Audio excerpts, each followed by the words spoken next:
Bom, pessoal, vamos dar uma passada sobre ontem à noite e o dia de hoje, quarta-feira. Bom, antes de falar da bola rolando, que foi ontem à noite pela Sul-Americana e pela Libertadores da América, eu vou falar aqui sobre, vamos dizer, questões de bastidores, né? Começar pelo Coringão. O Corinthians, como todo mundo sabe, ou pelo menos quase todo mundo, quem acompanha o mundo do futebol, está vivendo uma crise política daquelas desde que o Augusto Melo assumiu a presidência do Corinthians.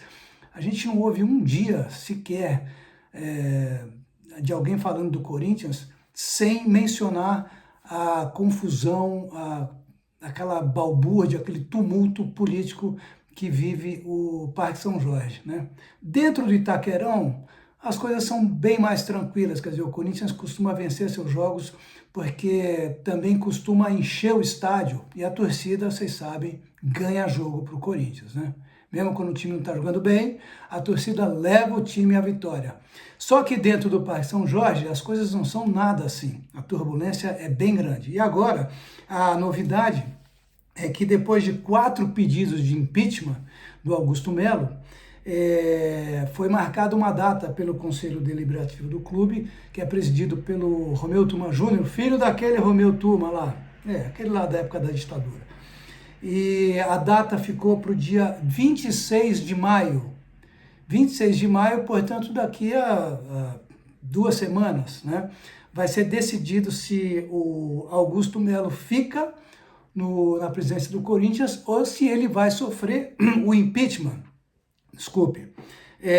Então, é uma novidade que não é novidade, né? Isso tudo por causa daquele contrato, por causa de várias coisas, mas a principal, a que detonou tudo, foi aquele contrato inicial com a VaiDebet, que é mais uma casa aí de apostas digital, né?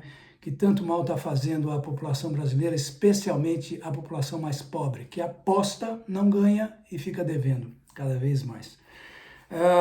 Então isso é o primeiro destaque. O outro destaque é o Neymar. E aí, o que acontece com o Neymar? Joga, não joga? Veio para jogar pelo Santos, não está jogando, jogou 7 jogos daquele jeito, tal, deu um sopro de esperança para o torcedor santista, mas a coisa não rolou. Ele continua se recuperando da contusão e eu acho que ele ganhou um ânimo extra com a contratação do Carlo Ancelotti para dirigir a seleção brasileira, porque, como se sabe, o Neymar quer disputar mais uma Copa do Mundo e o ano que vem, daqui a pouco mais de um ano. E o Carlo Ancelotti, isso é uma questão de gostar do Neymar, mas o Ancelotti reconhece que o Neymar é um grande jogador, embora não tenha sido esse grande jogador nos últimos 2 anos, né? Sei lá, por aí. Então é uma coisa que vai depender da recuperação do Neymar. Agora, também não se sabe se ele vai renovar com o Santos, se ele vai jogar lá no time do Messi, nos Estados Unidos. Ninguém sabe o que vai acontecer com o Neymar nas próximas semanas. O que se sabe é que ele está tentando se recuperar. Ele deve ir com o time do Santos na semana que vem para enfrentar o CRB, né? Lá em Aracaju. Não, CRB é Maceió, né? É o grande rival do CSA. Pela Copa do Brasil. Ninguém sabe se ele vai jogar. Talvez ele vá só para acompanhar o grupo, para dar aquela força e tal. Porque a molecada sente a influência do Neymar positivamente. Espero. Então pode ser que o Neymar seja convocado pelo Ancelotti, pode ser. Porque o Ancelotti vai fazer... Como é que o Ancelotti vai fazer a convocação? Até o dia 25 de maio, ele está trabalhando no Real Madrid. No dia 26, ele faz a convocação, aquela lista, que chamam de lista larga, né? Uma lista grande com vários nomes e o técnico pode puxar dali os 20 e poucos que ele quer levar para disputar os 2 jogos pelas eliminatórias, né, da Copa do Mundo. O Ancelotti, como ele não conhece, ele conhece os jogadores que estão na Europa, os jogadores, especialmente aqueles com quem ele trabalha no Real Madrid. Então, ele vai convocar em cima de uma lista prévia feita pelo Rodrigo Caetano. O Rodrigo Caetano é diretor de seleções da CBF. E também pelo Juan, lembra do Juan? O ex-zagueiro da seleção brasileira, que também trabalha na CBF e participa dessa elaboração da lista. Então, o Ancelotti vai se basear nessa lista feita pelos dois e, claro, nas conversas com os amigos que ele tem aqui no Brasil. O Ancelotti é muito amigo do Paulo Roberto Falcão, o rei de Roma, jogaram juntos, inclusive. É amigo do Kaká, acho que é amigo do Cafu e também do Nenê, que joga atualmente no Juventude. Então ele vai colher as informações com esse pessoal para se sentir um pouco seguro, pelo menos, para fazer essa primeira convocação. Aí depois ele vem para o Rio, vai morar, etc.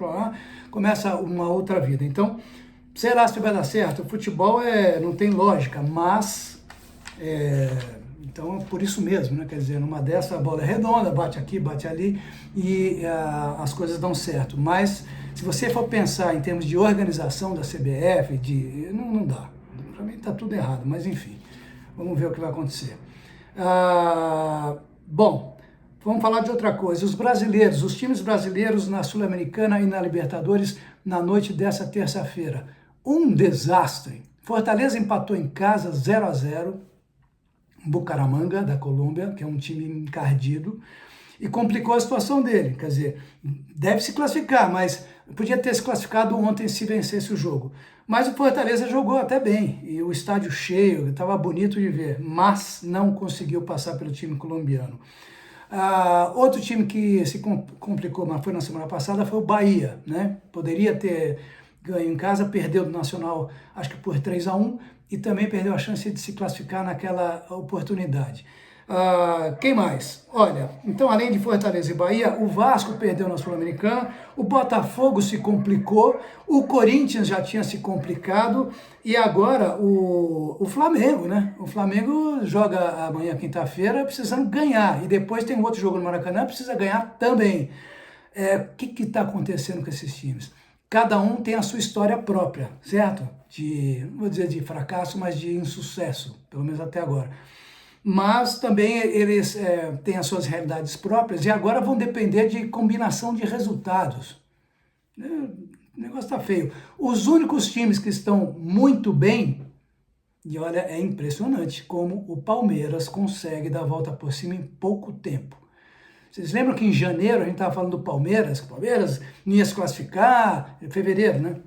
No Campeonato Paulista, que é um absurdo, que o Abel perdeu a mão, o Palmeiras é o melhor time da Libertadores da América. E o outro que está bem é o São Paulo Futebol Clube, do Zubeldia, que um monte de gente quer tirar, os São Paulinos, perde 2 jogos, empata 4, tira esse cara, não serve. Bom, pois é, o São Paulo do Zubeldia está indo bem na Libertadores, os dois estão classificados, tá certo? Então, o que a gente vai ver nos próximos dias de Libertadores e Sul-Americana talvez seja um passeio dos times argentinos.